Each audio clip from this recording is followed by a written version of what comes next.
Your foremost parliamentary monitoring organization, OrderPaper, had initially predicted that the National Assembly, upon its resumption on the 30th January 2024, will address some urgent national issues, including the wanton insecurity, which had resulted in the increased rate of kidnappings for ransom and even deaths. OrderPaper Nigeria made these predictions in its relaunched program known as the Legislative Intelligence Forecast Entry, also known as LIFE service. The LIFE is a product designed to offer you exclusive and high-level policy insights and foresight to guide data-driven informed decisions for your business, public organizations, civic activities, and legitimate private pursuits. I will tell you more about this in the course of the video. Grab your drink and sit tight. Hello and welcome to Parliament Weekly, your home for the biggest, juicy and most important news out of the Nigerian Parliament every week. I am Sharon Ebresumi. The Senate on Wednesday, through its Committee on Banking, Insurance and Other Financial Institutions, summoned the Governor of Central Bank of Nigeria, Olayemi Kadoso, to appear before it on Tuesday next week to address the state of the economy and the free fall of Naira at the exchange market. The committee, chaired by Senator Adetokunbo Abiru, had an emergency meeting on Wednesday as a result of the Naira crash to 1,520 Naira to a US dollar. Speaking with journalists after the meeting held behind closed doors, Abiru said that the state of the economy, especially the inflation index, was of great concern to the lawmakers, which was why they had to make a decision to summon the CBN governor to appear before them on Tuesday at 3 o'clock. Be like this our Naira, they drink power horse, abi na fearless. Well, we will keep our fingers crossed to see the outcome after the CBN governor appears before the committee. Upon resumption of the lawmakers in the National Assembly after its 4-week recess, both chambers barely attended to items on the order paper as it spent most of its time in a closed-door session, and after reconvening, just as predicted by order paper, both chambers dealt with urgent matters pertaining to insecurity. The Senate on Tuesday resolved to invite the security chiefs next week for an interactive session on the state of insecurity nationwide and to ensure rapid progress in the security and economy of the country. This was after a collective motion by all 109 senators presented by Senator Opeyemi Bamidele during plenary as the Senate observed a minute of silence for those who lost their lives so far. In his lead debate, Bamidele expressed sadness over the rising spate of killings, kidnappings, banditry, and other criminal activities in the nation. Similarly, the spokesperson of the House of Representatives, Akintunde Rotimi, broke down in tears over the spate of criminal attacks which had led to the deaths of members of the constituency in Ekiti State. Presenting his motion on the need for security agencies to urgently stem the tide of criminality ravaging Ekiti State, Rep. Rotimi, who could not hold back his emotions, narrated that in recent times there has been increased criminal activities in Ekiti North 1, Ikole Oye Federal Constituency, to be precise, resulting in the loss of lives and properties. According to Rotimi, who was crying intermittently as he spoke, a gang of outlaws launched an attack in the Oke-Ako area in Ikole local government area, which led to the death of 2 monarchs, the Onimojo of Imojo Ekiti, Oba Olatunji Samuel Olushola, and the Elesun of Esun Ekiti, Oba David Babatunde Ogunshola, and left life-threatening injuries on many others. He also gave an account of a commercial driver who was killed and a group of students who were abducted on their way to school. I need not even stress further on the insecurity issues because it has become very, very worrisome. People are even scared to step out of their houses or even get into public vehicles. This matter, it gets to take deal. Sha, watch this video. The House also urges the security agencies to put all measures in place to rescue the school children and teachers who were abducted in Emure Ekiti.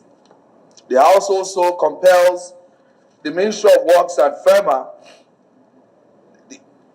to immediately rehabilitate the Ayedu to Irele Road and other roads in the federal constituency.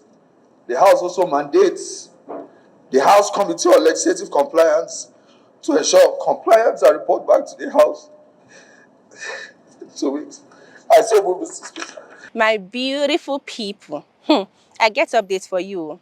For the next 500 subscribers, we will be randomly picking 20 lucky people who will be going home with 3,000 naira airtime each. So hurry now and subscribe to this YouTube channel and drop a comment in the comment section below. Don't forget to also turn on notifications so you don't get to miss out on any of our videos on this channel. Ngwanu, let us continue. Senator Suleiman Kawu raised a point of order on the floor of the Senate, also known as the Red Chamber, questioning the premature removal of the executive director of the Midstream, Downstream Gas Infrastructure Fund, Mansour Kuliya. According to the senator, the sacking of Kuliya as executive director of the agency is unlawful as he was not allowed to complete his 5-year term, which had begun in 2022. Hey, it was not a small something. The outburst followed a letter by President Bola Tinubu, read out by the President of the Senate, Godswill Akpabio, during plenary on Tuesday, requesting the Senate to expeditiously confirm the sack of the chairman of the Federal Competition and Consumer Protection Commission, Babatunde Irukera, and to also confirm Oluwole Andama as the Executive Director of the Midstream and Downstream Gas Infrastructure Fund and the Nigerian Midstream Downstream Petroleum Regulatory Authority. This started in March 2022, and it is the Senate who confirmed him.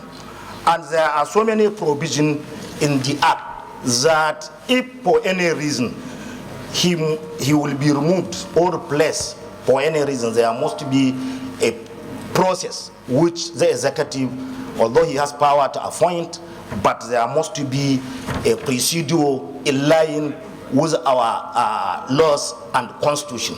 Therefore, I am drawing the attention of the Senate that the appointment, or the gentleman who is serving his term was not served with any letter of disengagement.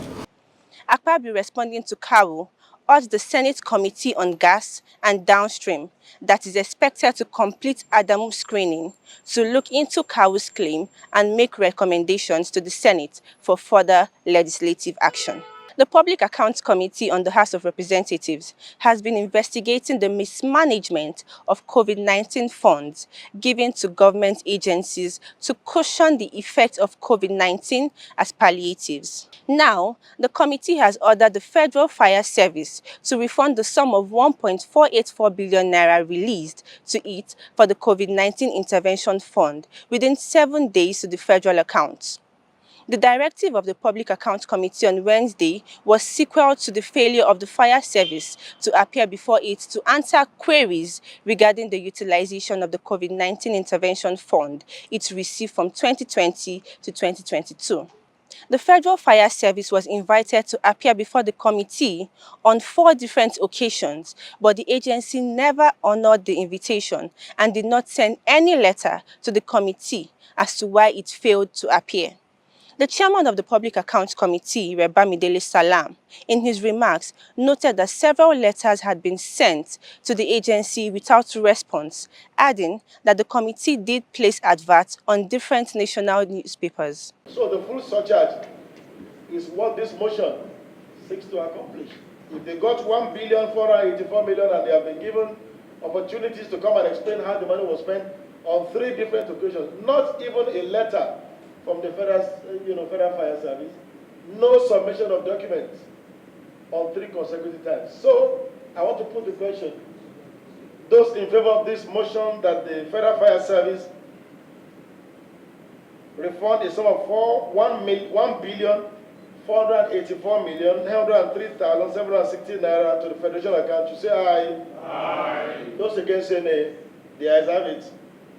As them no fit come explain how they take spend the money, make them kukuma return am na, abi no be so. Make we shall see as the matter go. In case you missed it, the COVID-19 probe is one of the specific issues OrderPaper predicted in our live service article that will engage the National Assembly upon resumption. We got you covered on the interesting probe where mind-boggling revelations are already popping. This is where we wrap it up on this week's episode.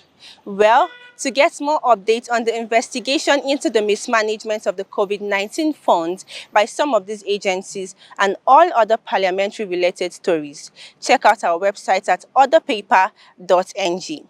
Just like I had mentioned at the beginning of this video, OrderPaper had initially predicted some key issues that the National Assembly will address before its resumption. And just as you can see, they definitely addressed them. That's a confirmation on our forecast. No be say we dey see vision o. But this, I must tell you, is enough reason for you to follow us closely and pay attention to what we do at OrderPaper through our website, social handles, and exclusive newsletters. You get why. See you next week.